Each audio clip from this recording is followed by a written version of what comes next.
everyone, it's Tiffany and welcome back to my channel. Today I'm talking about planners. Yes, planners is one of my few favorite things now, and it is time to get ready for our 2023 planners. Now, I have no idea what my final lineup will be. Those videos will come in December because I'm not planning to buy anything until Black Friday.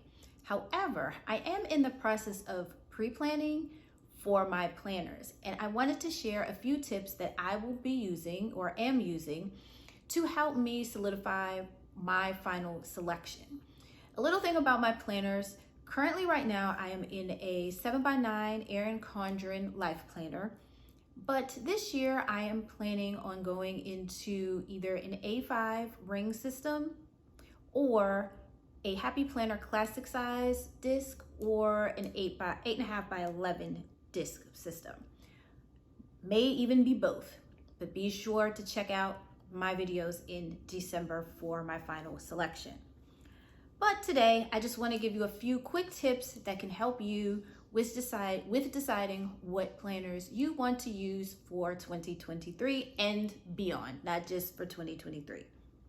So, number one, what needs to be planned? Is it going to be an everyday catch-all? Is it for health? Is it going to be for your side hustle or business like mine will be? Is it for social media content?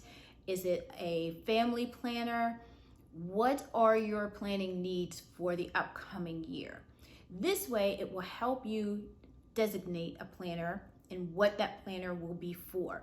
In my case, because I'm going to be using a system that I can have multiple sections in, but I still need to know what the primary designation of this planner will be. And so it's not a hodgepodge of just a bunch of different things. So number one, what needs to be planned and the planner designation. Number two, what sections will you need? So if anybody is familiar with the A5 and the disc system, you know that you can have multiple sections within these planners. So what sections will you need? And all of this, you just want to take a piece of paper or a journal that you have and just jot all of these ideas down so you can kind of begin to figure it out as you go along the way. So what we need to do is I have already designated that this planner will be a business planner for me.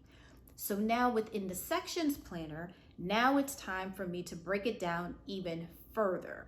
So sections may include a monthly and a weekly section, an inbox section. It may include goals, project planning, finances, a client section, even a social media section. You want to figure out what exactly your needs will be for this particular planner. As you begin to figure out your needs, then you want to see, do I actually need all of these things? Or once you have the sections, better way to say is, do I need to separate them as well? So for me, I've already decided that even though this is going to be my business planner and it will be all things business, it will not be my content planner. That is going to be something completely separate and different. So number two, what sections will you need? Number three, planner functionality and size.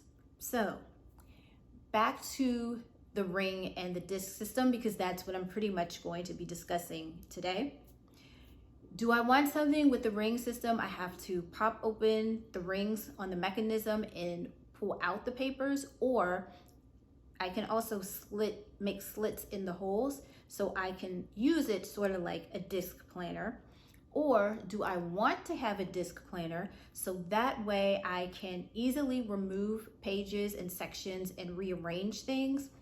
Plus, with that also system, I can fold it back, like say if it was on a coil planner, I can fold it over and just focus and work on one section.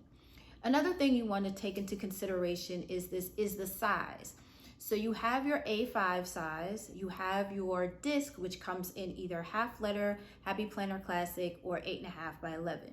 You also want to take this into consideration, and by helping you with this, also with what you decided upon for the sections that you have, It will also help you with the size. Also, things to consider: how big is your handwriting? How much do you want to put in your planner? So do you want to put an entire year in your planner? Do you want to have it quarterly? Do you want to set it up monthly? And also, what dividers and different things and things you would need in your planner. So you want to take a look at the functionality that you would want and the size that you want, and you kind of want to do that all in one. So number 3 is the planner functionality and size. And number 4, insert research. Now, there are a ton of inserts that you can get for planners, and it at times can be overwhelming. Here's a tip that I'm going to use, and you might be able to use it as well. Start with what you know. So if your favorite planner company has inserts, start there, at least for your weekly and monthly layouts. So for me, I like the Erin Condren layout. So I'm going to either get their focused horizontal layout or the Life Planner horizontal layout. I'm not quite sure yet, because that's something that's familiar to me, and it's something that I know that I will always use because I've been using it for the past 2 years now. So you want to make sure that you do that and don't overwhelm yourself. So if you're looking for, say, goals, for example, what companies have goal inserts, and kind of figure out what works for you. You also may find out as you're going through this time as well is you may not necessarily want to put that in your planner, and they may not make inserts for certain sections that you want, or layouts that you're looking for. So those may be sections that may have to come out of your planner and either go into a notebook or into an additional planner. So you get to do all of this helps. You get to do all of this before you actually start buying things, and to at least it'll give you an idea of what you want to have in your planner and how you want to set it up for the upcoming year. And last but not least, set a planner budget. Now I know that can be hard because a lot of us like all the things and we have a fear of missing out on things, but trust me, having a budget set up that is comfortable for you will help you with making all of your decision choices. Remember, we have to get agenda covers. If you're using disc, you have to buy disc, and what disc am I going to buy and what size disc. The paper and the inserts, because as the size gets bigger, the price increases as well. So you want to keep in mind and come up with a budget that you will feel comfortable with using, and that will also help with making sure that you have everything that you need. So I hope these tips were helpful for you.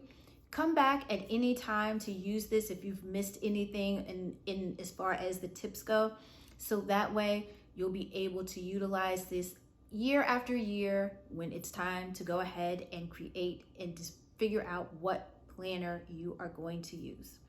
So I hope you enjoyed this video, and let me know in the comments below if you have already started or if you've already purchased your planners for the upcoming year. So with all that being said, I hope you guys have an amazing rest of your day. Stay healthy, stay safe, and I'll talk to you guys in the next video. Bye guys.